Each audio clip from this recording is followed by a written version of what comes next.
एक खुशहाल अतीत। पुराने समय की बात है। एक गांव में रामदेई नाम की एक बूढ़ी औरत रहती थी। कभी उसका भी भरा पूरा परिवार था। उसका एक बेटा था जिसे वह अपनी जान से ज्यादा चाहती थी। लेकिन एक महामारी के दौरान उसका बेटा और पति दोनों चल बसे।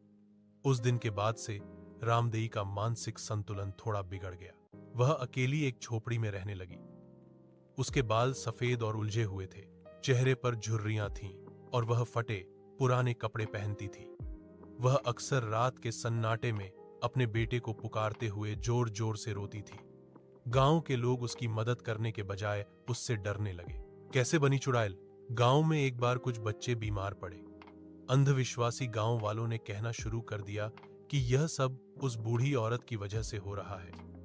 लोगों ने अफवाह फैला दी कि वह रात में श्मशान जाती है और जादू टोना करती है। धीरे धीरे उसे चुड़ैल का नाम दे दिया गया। एक रात गांव के कुछ लोगों ने डर के मारे उसकी झोपड़ी को बाहर से आग लगा दी।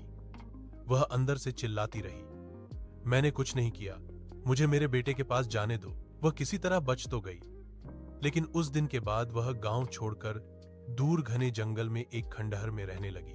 अंतिम सत्य का खुलासा। सालों बाद गांव का एक युवक रास्ता भटककर उस खंडहर तक पहुंचा। उसने देखा कि वह बूढ़ी औरत, जिसे सब चुड़ैल कहते थे, एक पत्थर की मूर्ति को गोद में लेकर लोरी गा रही थी। वह डरी हुई नहीं, बल्कि बहुत ही बेबस और दुखी लग रही थी। वह युवक समझ गया कि जिसे दुनिया चुड़ैल समझकर पत्थर मारती थी, वह दरअसल अपने बेटे के गम में पागल एक दुखी मां थी। जब तक वह युवक गांव वालों को सच बताने पहुंचा, तब तक वह बूढ़ी औरत दम तोड़ चुकी थी।